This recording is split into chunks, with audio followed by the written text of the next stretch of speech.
আমি খুবই ভাগ্যবান, সেদিন আমার বেঁচে থাকার কথা ছিল, মৃত্যু থেকে অনেক কাছে ছিলাম।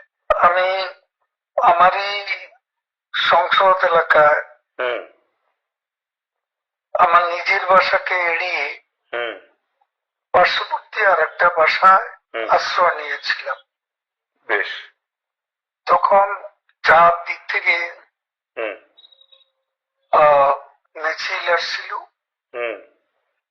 এবং এটা আসলে ছিল প্রধানমন্ত্রী গণভবন কেন্দ্রিক, এবং এটা আমরা অবাক হলাম যে সংসদ এলাকাতেও এটা ছড়িয়ে পড়ে, এবং একটা লুটপাটের যে লুম্পেন স্টাইলের কতগুলো ঘটনা ঘটে, এবং সেখানে বিভিন্ন ধরনের লোক আসে, এবং এদের মধ্যে বেশিরভাগই মনে হয়েছে এটা কোন রাজনৈতিক অভ্যুত্থান, এটা লুটপাটের অভ্যুত্থান।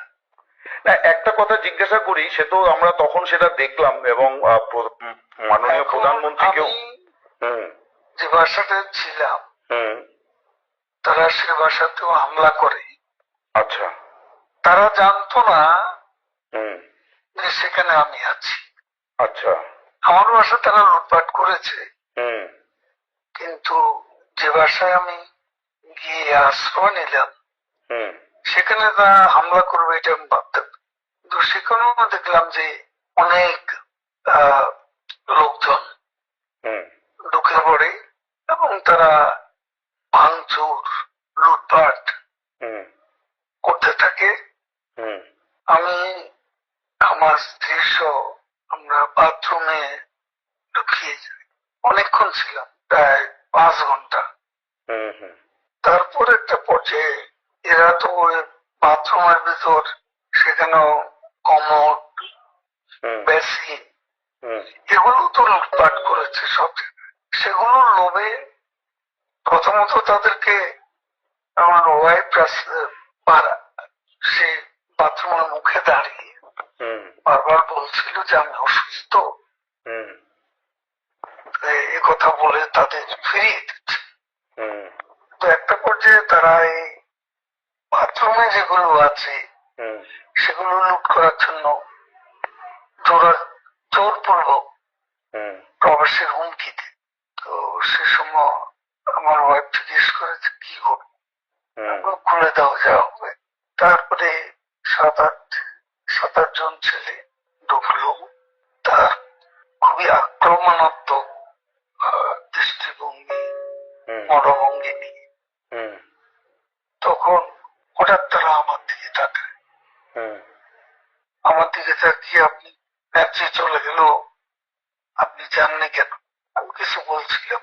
তারপরে ছেলেদের মধ্যে কি ভাবের উদয় হয়েছে জানি না, তারা আমাকে বলে আমরা ছবি তুলবো।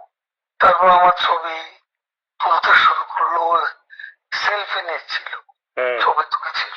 এরা ছাত্র অনেকে আমাকে চেনত, কি কারণে তারা তখন আক্রমণাত্মক যে মনোভাবটা ছিল সেটা নিয়ে এসে শীতল হয়ে গেল। তারা ঠান্ডা মাজাজে তখন কথা বলছিল। আচ্ছা। এদের মধ্যে আবার এক পর্যায়ে একটা গ্রুপ তারা চেয়েছিল আমাকে রাস্তায় সেনাবাহিনী হাতে তুলে দিতে, কেউ কেউ আবার এটাও চেয়েছিল যে জনতার হাতে তুলে দিতে। এটা অবশ্যই তখন একটা মানসিক ভাবে ভেতরে ভেতরে ভেঙে পড়েছিলাম। এরপর এরা এদের একটা শার্ট, এদের ওই ব্যাজ, লাল পতাকা শোভিত ব্যাজ লাগিয়ে আবার কালো একটা মুখে একটা মাস্ক দিয়ে আমাকে হাঁটতে হাঁটতে সংসদ এলাকা থেকে বড় রাস্তা গণভবন অভিমুখী রাস্তা ওখানে নিয়ে যায়। ওখানে নিয়ে হঠাৎ করে থেকে একটা আসে, হুম এটা ইজি বাইক, হুম সেটা খালি ছিল, হুম ওখানে কোনো গাড়ি ঘোড়া কিছু ছিল না। হুম ওটা হঠাৎ করে কেন যেন এসে পড়ল।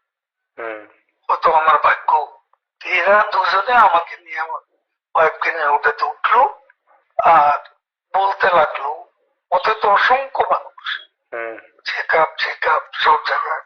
এরা বলতে লাগলো যে আমাদের চাচা চাচি অসুস্থ, হুম হাসপাতালে নিচ্ছি, হুম ডিস্টার্ব করবে না।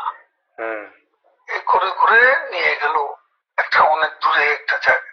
তো এটা হলো, ভাবতেও পারেনি ওরা যখন বাথরুমে ঢুকলো যে বেঁচে হুম থাক, হুম সে বেঁচে থাকাটাই